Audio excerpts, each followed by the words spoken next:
Siku hizi Wakristo wengi au Wakristo wote duniani kote wameshavurugwa sana. Ninasema kwamba Wakristo dunia yote wameshavurugwa kwa sababu ya mafundisho ya upotoshaji. Maana ukiwauliza Wakristo, je, wewe kama Mkristo unapaswa kuishi namna gani, au unatakiwa kuenenda katika mazingira namna gani? Unaenendaje wewe kama Mkristo wa kweli? Utasikia majibu mengi ya kushangaza. Wengine watakwambia tumeokolewa kwa neema, kwa hiyo neema hii inaturuhusu sisi kuishi tunavyotaka na kutenda tunavyopenda. Na wewe inawezekana ukawa ni mmoja kati ya watu hawa, watu ambao wanaamini kwamba kwa kuwa umeokolewa kwa neema unaweza kufanya na kutenda unayoyataka. Kwa hiyo wanasema haya maisha hakuna mkamilifu, kwa hiyo mimi naishi hivi hivi tu ninavyoishi. Kwa hiyo Wakristo hawajui nini maisha ya Mkristo. Mkristo anatakiwa kuenenda katika hali gani? Wao wanasema hayo mambo unakuwa umeshakuwa mtu wa dini sana, wanasema umepitiliza. Wengine wataona kwamba unaanza kuwakwaza. Hapa ndipo ambapo tumefikia, na ndio maana wewe unanitegea sikio katika siku ya leo unatakiwa kujichunguza wewe. Je, umeshapotoshwa? Je, wamesha kuvuruga kichwani na moyoni na rohoni, na nafsi yako inapotea inaenda motoni?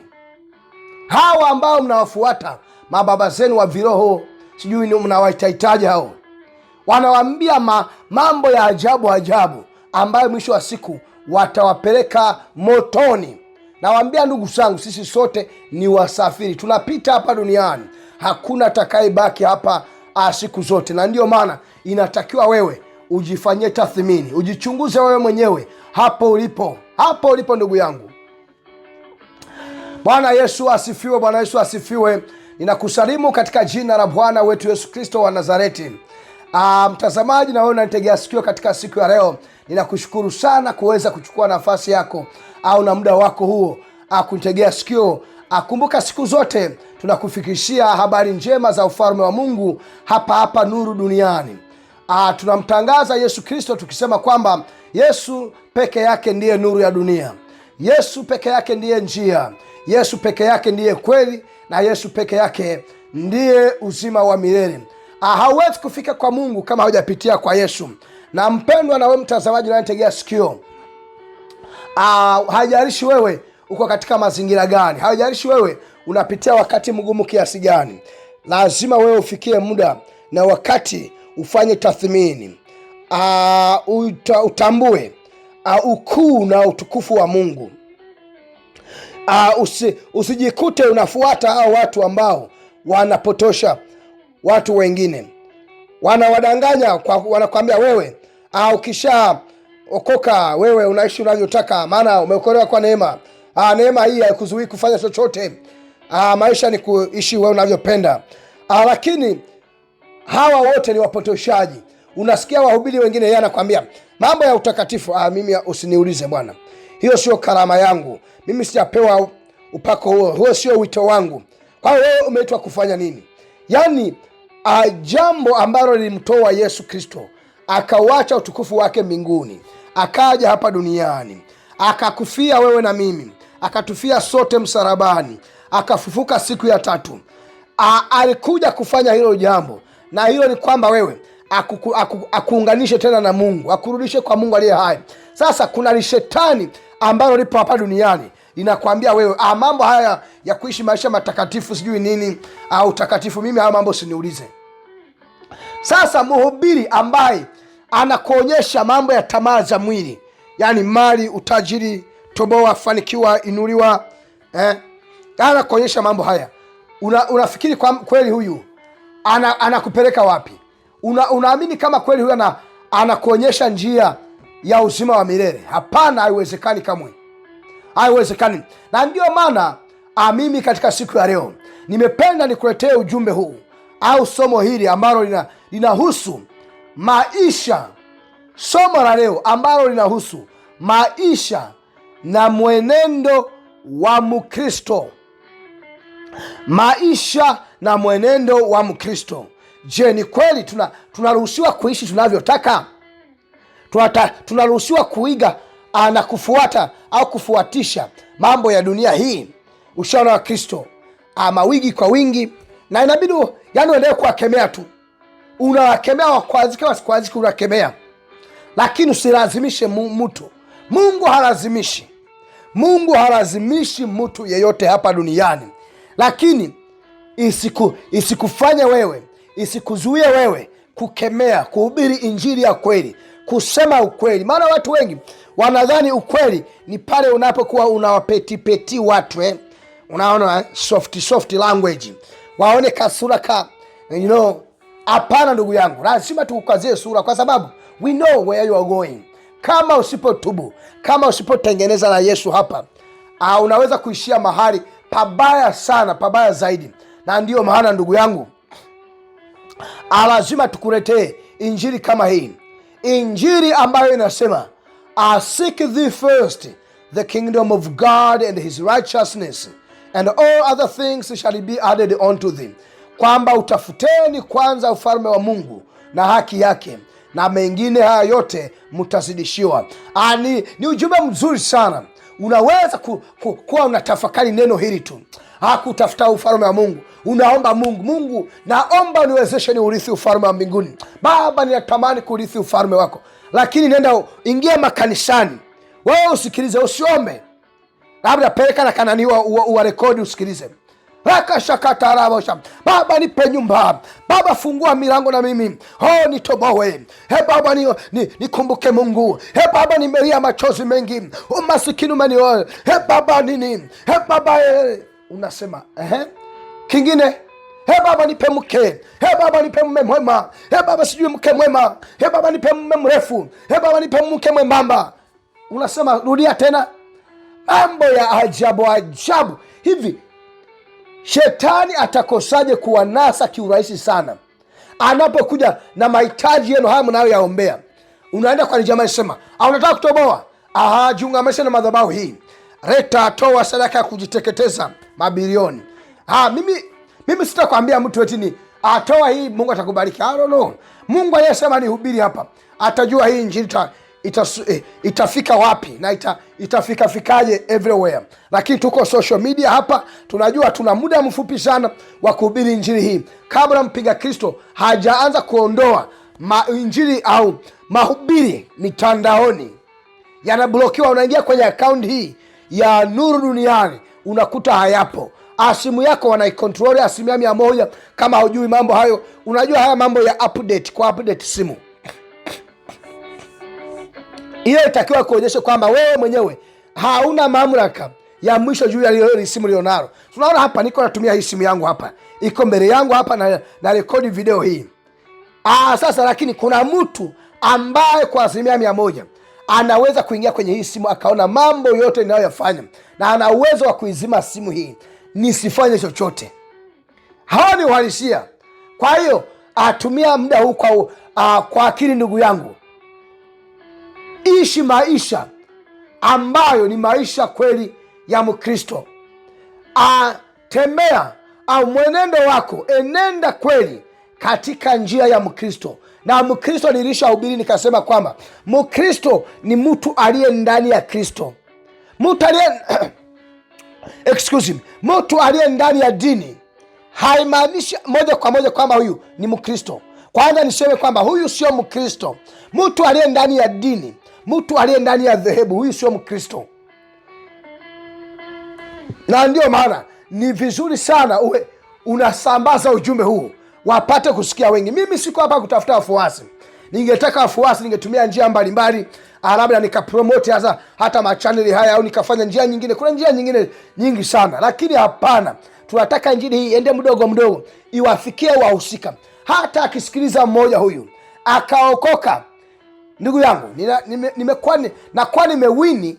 Imagine kwa injili hii akiokoka mmoja, kama ni wewe hapo, uone umuhimu ulionao na kazi ya injili hii. Wewe kusikiliza injili hii inayosema atubu dhambi zako, acha njia zako mbaya, maovu ya kila namna, mambo ambayo amano. Tunapohubiri injili tukasema atenda mapenzi ya Mungu, mtu anaweza kusema sasa mapenzi ya Mungu ni yapi? Labda mapenzi ya Mungu mfano mzuri ni huu hapa, yani tenda mema kwa hawa watu wanaokuzunguka, watendee mema yale ambayo wewe unapenda usitendewe, usiwatendee wanadamu wengine. Bali hapo ndugu yangu tayari umeshaanza kuendea kwenye njia ya Mungu. Kinachobakia tu ni kwenda useme, ufikie wakati uombewe, umkubali Yesu, utamke kwa kinywa chako, maana Biblia ndio inasema useme umekubali kwamba Yesu amekuwa Bwana na Mwokozi wa maisha yako, umemkabidhi maisha yako, tayari finito, you are done. Mengine endelea kuishi maisha ya namna hiyo hiyo, au usikwazane na watu, acha ugomvi, acha mambo ya ambayo yanaumisha watu wengine, wanadamu. Haleluya. Tuende kusoma maandiko matakatifu ndugu yangu, ili kwamba tujue maisha na mwenendo au na maisha na jinsi ya kuenenda kama Mkristo. Maisha na jinsi ya kuenenda kama Mkristo, ndo ujumbe huu, au maisha na mwenendo wa Mkristo. Tunasoma katika Waefeso 5, tunaanza mstari wa 8. Nami naenda kusoma katika jina la Yesu Kristo. Maandiko matakatifu yanasema hivi. Haleluya. Niamini kwamba uko pamoja nami mtazamaji. Sikuletea maneno yangu, na kuletea injili kamili ya Yesu Kristo. Sijihubiri mwenyewe, bali namhubiri Yesu Kristo, kwamba yeye peke yake ndiye njia, kweli na uzima. Yesu ndiye nuru ya dunia. Yesu ndiye nuru ya ulimwengu. Una shida, una matatizo, mwambie Yesu. Tulikuwa tunaimba wimbo unaosema ukichoka kwa safari ngumu, mwambie Yesu Kristo. Unaogopa kwamba hutadumu, unaogopa kifo, mwambie Yesu Kristo. Haleluya. Hii ndio injili kamili ya Yesu Kristo wa Nazareti, ambayo inawafanya mamilioni wamkaribia Yesu. Na ukimwamini Yesu kwa namna moja au nyingine, lazima utaona ukuu wa kazi zake ndani ya maisha yako. Kuna wakati utaona jambo limetendeka, unajiuliza wao, hapa imekuwa kuwaje? Kumbe Yesu ametenda. Na ndio tunasema unatenda maajabu nami siwezi kueleza. Yani ametenda maajabu, you can never tell, you can never explain. Ametenda muujiza ule, hawezi kueleza. Sio hii muujiza ya kwenda kupokea vitambaa vya nini, yani ya ushenzi na upuuzi, mambo ambayo ni ya kishetani. Hao ni wapumbavu, wanafanya ujinga. Kwa hiyo ndugu yangu, lazima ujue, lazima utambue kwamba wewe kama Mkristo lazima uishi maisha ya kumtukuza na kumpendeza Bwana siku zote. Yani ujue kwamba mimi kama Mkristo kuna aina fulani ya ambayo natakiwa kuyaishi, sio haya mengine unayoambiwa na matapeli hao. Neno la Mungu hapa linasema hivi katika Waefeso 5, tunaanza mstari wa 8 mpaka 12 pale. Neno la Mungu linasema hivi: kwa maana zamani ninyi mlikuwa giza, lakini sasa ninyi ni nuru katika Bwana. Haleluya. Wewe hauwi nuru kwa sababu unaenda kanisani. Wewe hauwi nuru kwa sababu unatoa sadaka. Wewe hauwi nuru kwa sababu umemnunulia mchungaji, umempa zawadi, au umetoa sadaka kwangu, umenisaidia. Hiyo haimaanishi kwamba unakuwa nuru. Hapana. Anasema mmekuwa nuru. Kwa nini? Mmekuwa nuru katika Bwana. Haleluya. Akasema enendeni kama watoto wa nuru. Haleluya. Kwa hiyo haya ndio maisha ya Mkristo tunayoongelea. Enendeni katika enendeni kama watoto wa nuru. Anasema hivi: kwa kuwa tunda la nuru hupatikana katika wema wote, haki na kweli. Tunda la nini? Amesema tunda la nuru hupatikana katika wema wote. Ndo nimesema pale mwanzo, nikasema wewe unataka kutenda akuishi, kuonyesha kwamba wewe kweli ni Mkristo. Maisha unayoyaishi watu wajue kwamba wewe ni Mkristo. Ndo haya mpendwa. Anasema nuru hii inapatikana katika wema wote, haki na kweli. Tunaendelea kusoma, anasema nanyi tafuteni yale yanayompendeza Bwana. Amesemaje? Nanyi tafuteni yale yanayompendeza Bwana, na sio yale yanayompendeza mwanadamu, sio yale yanayompendeza mchungaji, sio yale yanayonipendeza mimi, sio mimi nifanye yale yanakupendeza wewe. No, haiwezekani. Lazima nitafute yale yanayompendeza Bwana. Haleluya! Jina la Yesu, jina la Bwana wetu Yesu Kristo lipewe sifa. Kwa hiyo usitafute kufanya yale yanayompendeza nabii yako. Wewe unajua kabisa, japo nabii anafurahia na haya, amekwambia muzini, amfanye mambo sijui nini na nini, unajua kabisa haya yampendezi Mungu, yanamchukiza Mungu. Kwa hiyo haufanyi, unasema bora nifanye yanayompendeza Bwana, ili lakini bado yanamchukiza mwanadamu. It is fine, bado uko salama kabisa. Ukitenda yasiyompendeza mwanadamu lakini akampendeza Mungu, yani bado uko salama. Maana hapo ukiona umetenda yanayompendeza Mungu lakini mwanadamu hajapendezwa nayo, ina maana huyu ni shetani. Huyu mwanadamu ana shetani ndani yake. Lazima utambue hilo kabisa, lazima utambue hivyo. Maana neno limesema hivi, tutafute kuyajua na kuyatenda yale yanayompendeza nani? Mungu aliye hai, sio yale yanayompendeza mwanadamu. Na ndio maana mimi huwa nasema injili yangu hii natwanga uwe rahisi. I don't care. Wewe hauna thamani kuliko mimi. Yani mimi si 100%. Kama wewe unaona kwamba akupewa cheo na wanadamu ni thamani kubwa sana, au ni jambo kubwa sana ambalo unastahili heshima zote. Sasa mimi nimepewa huduma hii na Yesu Kristo. Sasa wewe na wanadamu hawa waliokupa hicho cheo na Yesu, yupi nani mkubwa? Na ndio maana lazima tutamke hadharani, hatupindishi. Ukiua tunasema Biblia ya maandiko matakatifu yanasema usiue. Ukiiba tunasema Biblia ya maandiko matakatifu ya Mungu yanasema usiibe. Ukizini tunafanya maandiko matakatifu yanasema usidhini, usifanye uzinzi. Ukisema uongo tunasema usifanye uongo. Kama wewe ni mumbea tunasema maandiko matakatifu yanakataza. Ukitoa ushuhuda au ushahidi wa uongo dhidi ya ndugu yako tunasema wewe umelaniwa, unaenda motoni. Tunaenda hivyo mchaka tu, hapa hatuangalii pembeni. Kasura ni rais wa Uingereza, rais wa Marekani. No way. Haujawa na thamani kuliko mimi. Haleluya! Mimi namtangaza mfalme wa falme, Bwana wa mabwana, jemadari mkuu, yeye aliyeshinda kifo na mauti, ambaye anaweza kunirejeshea uzima hata ukiniua leo. Huyu ndiye Yesu ninayemhubiri kwako. Haleluya! Jina la Bwana wetu Yesu Kristo alipewe sifa. Kwa hiyo akasema nanyi tafuteni yale yanayompendeza Bwana. Anasema hivi, msishiriki matendo ya giza yasiyofaa, bali yafichueni. Anasemaje?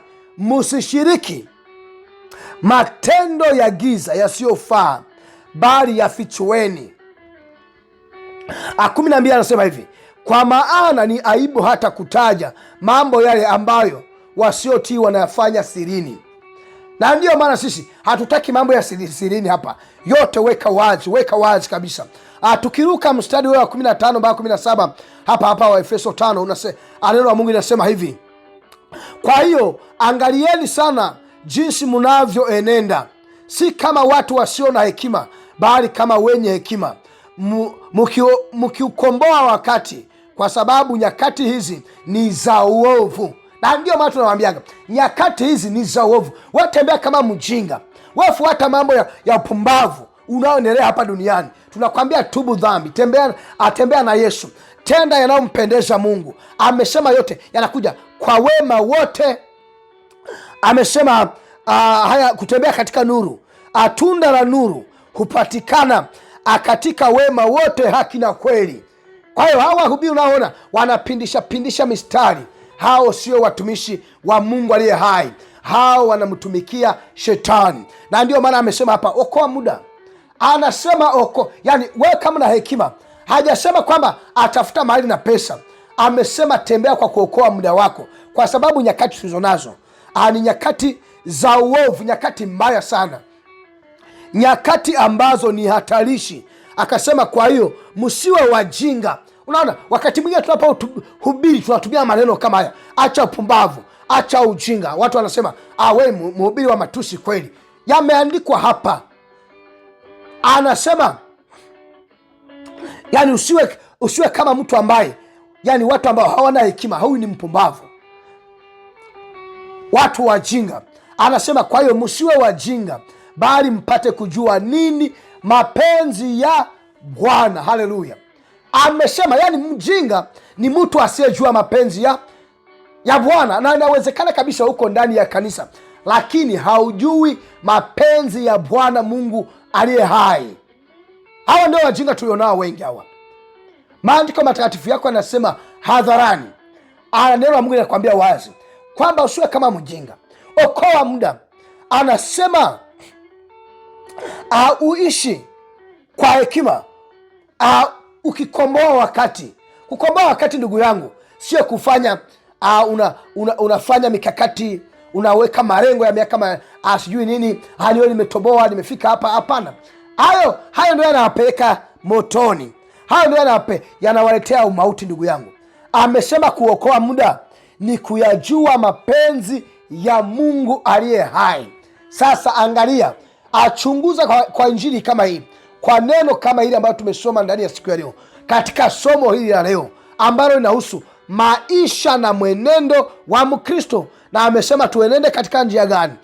Maisha, amesema maisha ambayo tunatakiwa tuwe ni maisha ya namna gani?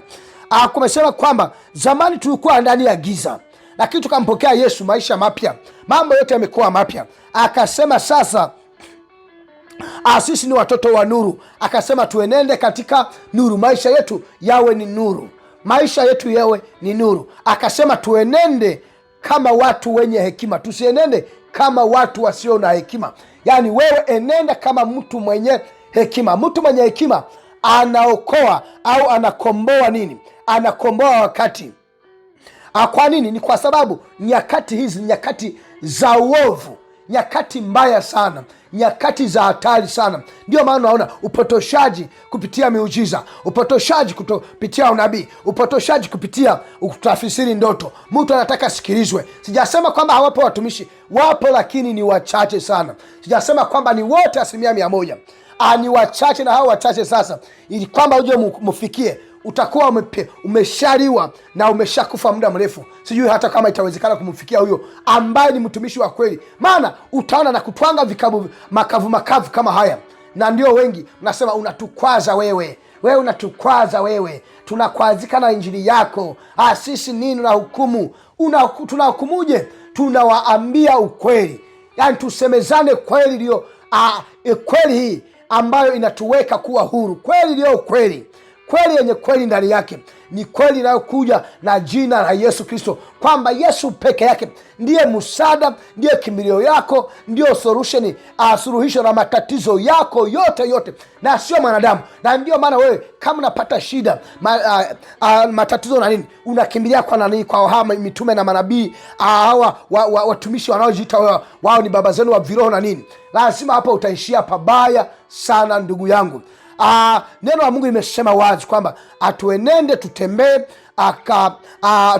maisha yetu yao yaonyeshe kuwa kwamba tuna hekima. Ni watu ambao kabisa tunaokomboa wakati. Tunaokomboa wakati kwa kufanyaje? Kwa kuyajua mapenzi ya Mungu na sio mapenzi ya wanadamu. Hawa mitume sijui ni wanani na wanani. Hapana. Kuokoa muda, mpendwa na wewe mtazamaji, lazima wewe ufanyeje? Uyajue mapenzi ya Mungu aliye hai. Na wewe aliyekuita ni Yesu. Wewe uko ndani ya Yesu Kristo. Amesema wewe uko ndani ya nuru, na lazima uonyeshe tunda la nuru ambalo hupatikana katika wema wote, haki na kweli. Na ndio maana siku zote mimi nawaambia, nahubiri injili ambayo sio ya kupapasa, ya kuonea mtu huruma, ya kuheshimu mtu kwa cheo chake. Hapana. Na twanga wote wanadamu, acheni uovu. Siku tulizo nazo ni za uovu. Na waambieni, tubuni, tengenezeni na Yesu, maana Yesu anarudi siku na saa tusiyojua. Asanteni sana kutegea sikio, ndugu na mtazamaji. Atuwe pamoja mara nyingine hapa Nuru Duniani. Ubarikiwe katika jina la Baba na la Mwana na Roho Mtakatifu. Amina.